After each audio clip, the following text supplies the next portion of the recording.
لیکن تنخواہیں دے رہے ہیں. کیوں؟ اتنے مدرسے گجرات میں ہیں، خاص طور پر سورت اور بھروس میں 3-4 درجن.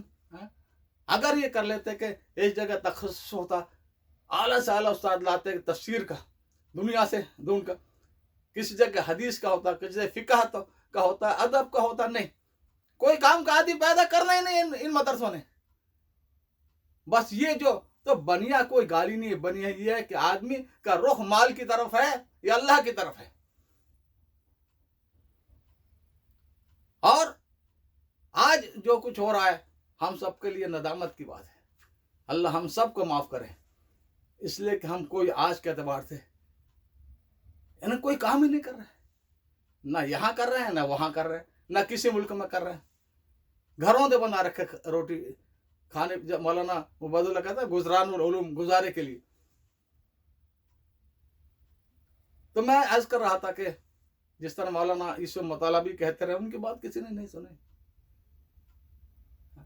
اور ایک بات اور، جب سے انہوں نے ان بھگوڑے نے اپنی جماعت بنائی ہے، جتنے بزرگ پہلے کے تھے اس کے بعد سے جتنے رہے سب مولانا صاحب کا امیر مانتے رہے. مفکر اسلام مولانا ابو الحسن ندوی ہو، مولانا صدیق باندوی ہو، مولانا منظور نعمانی ہو، مولانا طلحہ تو ابھی انتقال ہوا، حضرت شیخ زکریا کے جانشین سارے، مولانا ارشد مندی ہو، یعنی سارے اکابرین پورے ہندوستان کے، مولانا رابع الحسنی ہو، ڈاکٹر سعید العظمی ہو، مولانا سالم قاسمی ہو، ان میں سے ایک نے کبھی یہ کہا کہ احمد لاٹ یا ابراہیم دول امیر زیادہ حقدار ہے مولانا صاحب کی وجہ سے. مجھے بتا دو، آج بھی بتا دو. جتنے آج موجود ہیں ان میں سے کسی سے کہلوا دو. مولانا رابع حسنی دامت برکاتہم، مولانا ڈاکٹر سعید الرحمان اعظمی، مولانا نور الحسن راشد جو بر صغیر کے سب سے بڑے عالم ہیں، کسی سے یہ کس گورکھ دھندے میں پھر رہے ہیں، یہ کس دھن میں پھر رہے ہیں. یہ اللہ جس کو بناتا ہے وہ بڑا بنتا ہے. اللہ جس کو انتخاب کرتا ہے، جس طرح نبیوں کا انتخاب ہوتا ہے، دین کے خاص کام کرنے والوں کا انتخاب ہوتا ہے. حضرت مولانا الیاس رحمۃ اللہ علیہ. اور دعوت کے کام کے لیے یاد رکھو پہلی شرط کیا ہے؟ قل ھذہ سبیلی ادعو الی اللہ علی بصیرۃ انا ومن اتبعنی واننی من المسلمین. کہہ دیجئے اے محمد صلی اللہ علیہ وسلم، یہ ہے میرا راستہ، اللہ کی طرف بلاتا ہوں بصیرت کے ساتھ، میں اور میرے متبعین. دعوت کہاں ہے؟ 1,24,000 نبیوں میں ایک نبی بتا دو جنہوں نے صرف ایمان والوں میں کام کیا ہو. نہیں، غیروں میں کیا سب نے. آج ہمارا کوئی کام ہے غیروں میں اسلام کا تعارف پہنچانے کا؟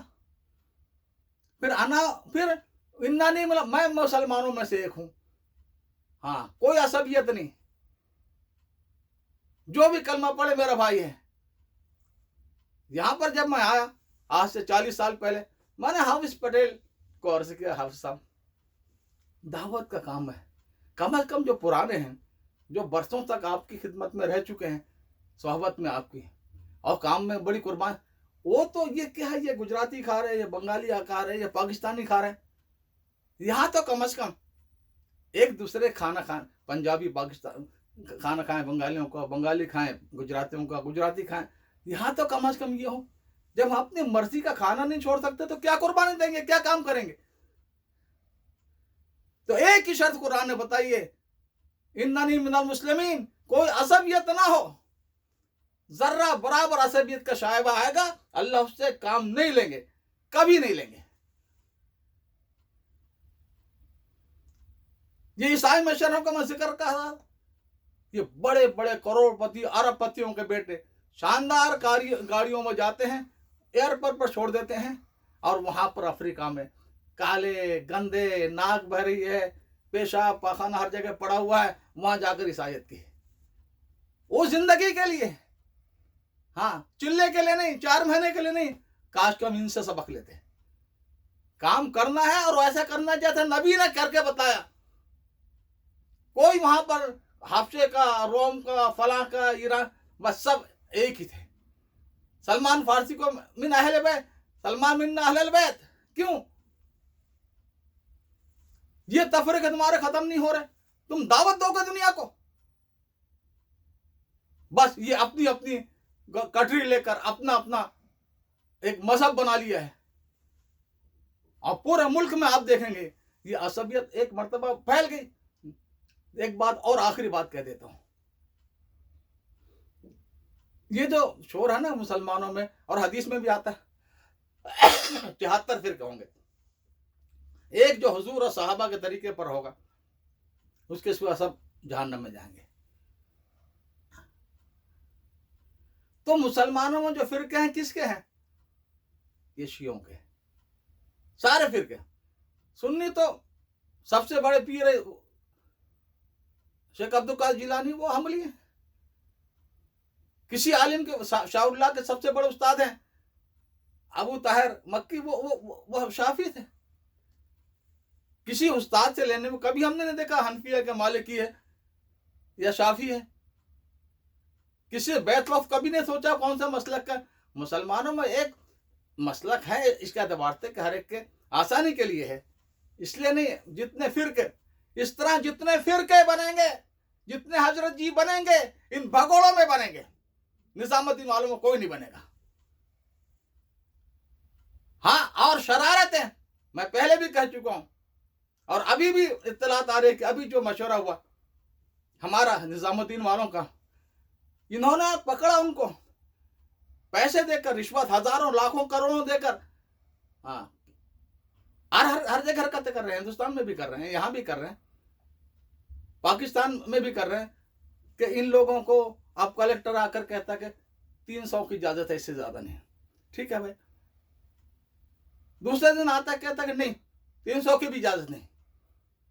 میں پہلے کچون سے لکھوایا کہ ہم نظام الدین کا نام نہیں لیں گے، ہم نام جو ہے سعد بن ہارون کا نہیں لیں گے. کن کا لیں گے؟ ان بنی بدماشوں کا لیں گے. یہ شرارتیں وہاں بھی ہو رہی ہیں، لیکن اللہ حق کو غالب کرے گا، اور ایمان بنے گا، اور اللہ کا تعلق بڑھے گا. اور جتنی تکلیفیں آئیں گی، پریشانی آئیں گی، اتنا زیادہ اللہ کی طرف آدمی رجوع ہوگا. بس جیسا مولانا سعد یہ فرماتے ہیں کہ ہے تو صحابہ پڑھتے رہو، صحابہ قربانی پڑھتے رہو، اور صحیح حدیث، منتخب حدیث پڑھتے رہو. جتنا چاہے انتشار کرے امت کو. یہ جتنے ٹکڑوں میں بانٹیں گے عصبیت جہلیت کے نام پر، اللہ ان سے کام نہیں لے گا. دیکھ لو کرونا سے پہلے کے 2-3 سال کا مطالعہ کر لو. یہ لوگ جہاں بھی گئے کہیں کوئی کامیابی بنڈال تو بنا لاکھوں کا 2-4 ہزار آدمی. اب سب سمجھ گئے ہندوستان میں کسی علاقے میں ان کا اختیار نہیں ہے، اور اللہ تعالیٰ نے ان سے دل پھیر دیا، ان بنیوں سے، ان بھگوڑوں سے. اور اب تو قبول کر لیا انہوں نے خود کہ ماں زبیر ہے، قاری زبیر، وہ اس کی بات ماننی پڑے گی. ہمیں بہت، مجھے ہمارے دوست تھے مولانا شاہد، ابھی بھی ہیں دوست. میں نے پہلے دن مولانا سعد دامت برکاتہم بھوجری کہا تھا کہ مولانا زبیر کا جو بیٹے ہیں ان سے کام لیجیے، باصلاحیت ہیں، بہت اچھے آدمی ہیں، بڑی صفات کے مالک ہیں. مولانا فرمایا بالکل، ہم ان سے دعا بھی کرائیں گے، بیانات بھی کرائیں گے، حیات الصحابہ بھی پڑھائیں گے، نکاح بھی پڑھوائیں گے. لیکن یہ بنیے ان کو بہکا اکسا کر لے کر گئے. پورے ملک کے اجتماعات میں ان کے نام سے لوگوں کو جمع کرنا تھا. اور بیانات کس نے کیے؟ ان سارے بنے ہوئے. یعنی جو اصل بیانات ہوتے ہیں، مغرب بات کا، فجر بات کا، روانگی کا، دعاؤں کا، یہ ان کو ایک طرف ڈال دیا. کیا ملا ان کو؟ مولانا ابھی سوچیں، ابھی بھی کیا ملا؟ انہوں نے اپنا الو سیدھا کیا. تو مرض کر رہا تھا کہ اس وقت میں ٹھیک ہے دونوں چلتا رہے گا، اس کے نتائج قائم آتے رہیں گے. کورونا سے پہلے دیکھ لیا پورے ملک نے کس طرح دھرکارا ان کو. یہ کہیں کوئی کامیابی اجتماع نہیں کر سکے سوائے عصبیت دلا کر اپنے ضلع کے علاوہ، اور نہ کر سکیں گے انشاءاللہ کبھی. اب میرے خلاف جہاز کتنی گالیاں دیں، میں تو حق بات کہوں گا، اور میں اللہ سے دعا مانگتا ہوں حق کہتے ہوئے میری موت ہو. زندگی میں کوئی عمل تو ہے نہیں، 2 سجدے بھی ایسے نہیں ہیں جو اللہ کو پیش کیے جا سکے. کوئی کام تو کیا نہیں.